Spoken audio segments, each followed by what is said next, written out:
Hello students, welcome back to science class of standard 6. This is the part 2 video of fiber to fabric. Before moving on to today's session, let's have a quick recap of the previous session. In previous session, you have learned about fiber. The fabrics are made from different type of fibers. They are natural fiber and synthetic fiber. The natural fibers are made from plant and animal, whereas the synthetic fiber are made by human being by using the chemicals.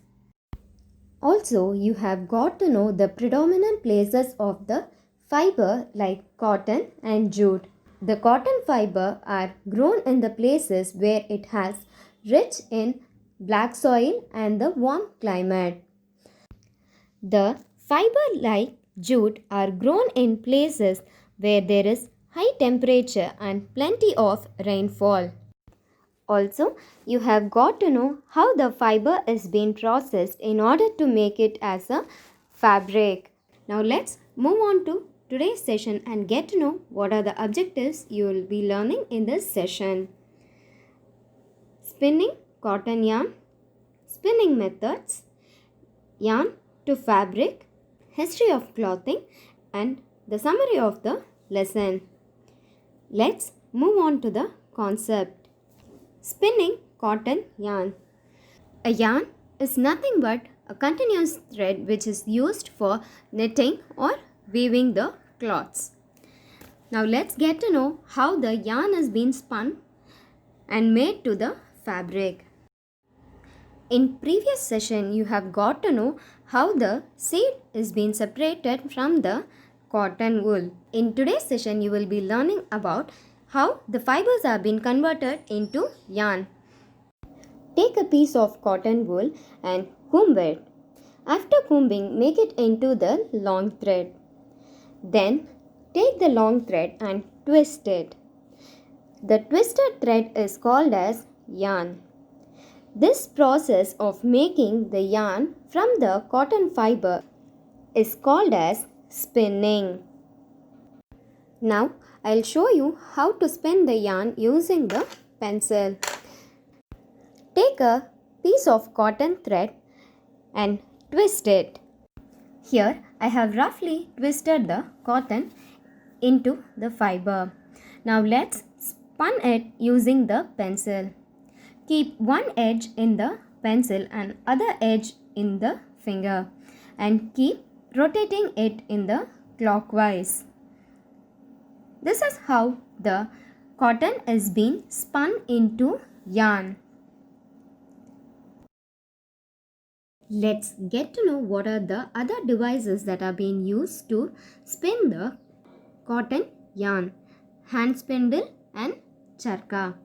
Fabrics like khadi are made by hand spinning method.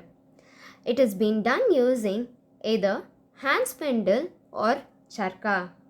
Let's get to know about how the cotton yarn is being spun using hand spindle. Take the hand spindle and attach its edge to the bowl and hold the head part with the help of index and thumb finger. Take cotton in other hand and attach the cotton to the hook of the hand spindle. Then keep rotating the hand spindle in the clockwise. As the spindle rotates clockwise, the thread has been collected in the spindle. This is how the yarn has been collected into the spindle. Now let's get to know how the charka is being used to spin the yarn. The charka is being operated by holding cotton wool in one hand and attaching the cotton wool in the spindle. After attaching the cotton wool into the spindle, the wheel is being rotated in the clockwise direction. As it rotates, the cotton is being spun to the yarn. This has been popularized during the independence by Mahatma Gandhi in order to boycott the use of British goods and use the hand spun goods. So far, you have got to know how the yarn is being made from the fiber.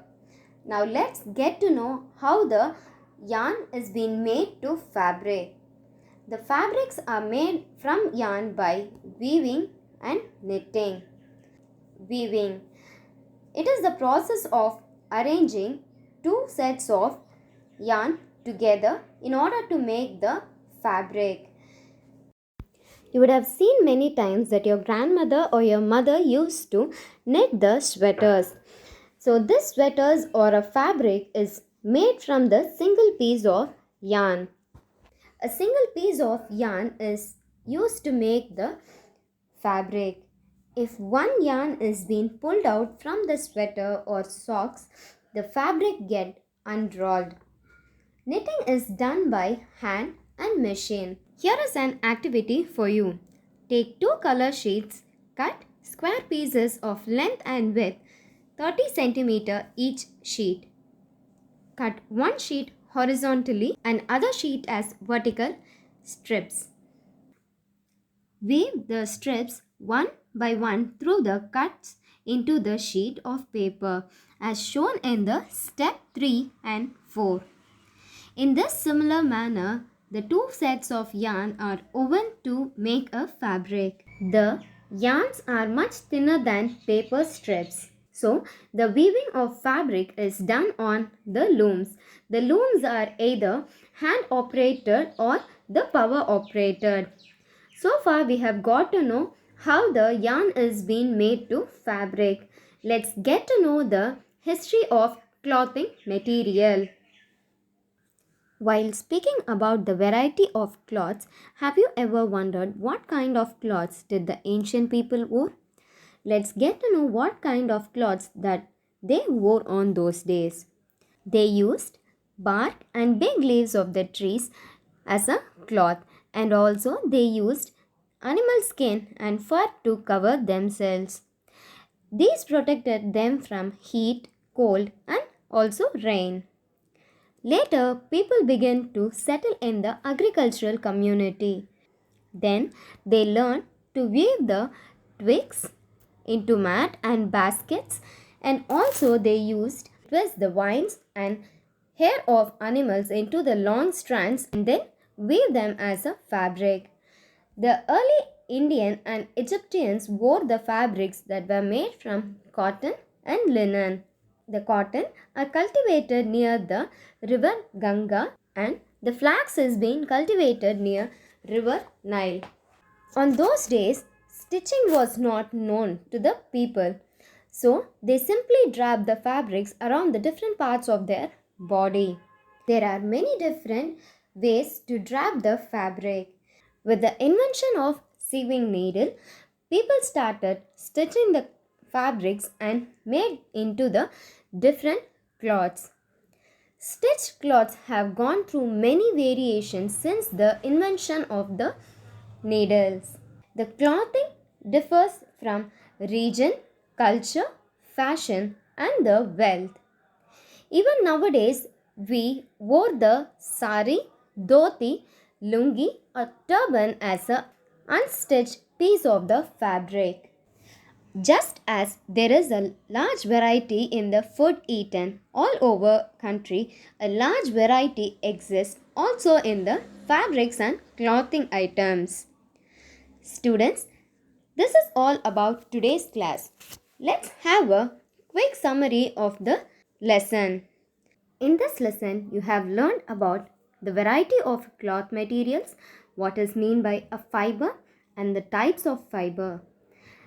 Then, the types of fiber is being classified as plant fiber and animal fiber. Then, you have got to know what is meant by a yarn and how the fabric is being made from the yarn. Also, you have got to know how the fabric is being made by knitting and weaving. And finally, you have got to know what kind of clothes did the ancient people wore on those days. And also you have got to know the places where the plant fibers grow. Along with that, you have got to know the different types of draping of the fabrics. Students, this is all about today's class. Until we meet in next class, stay home, stay safe and keep learning.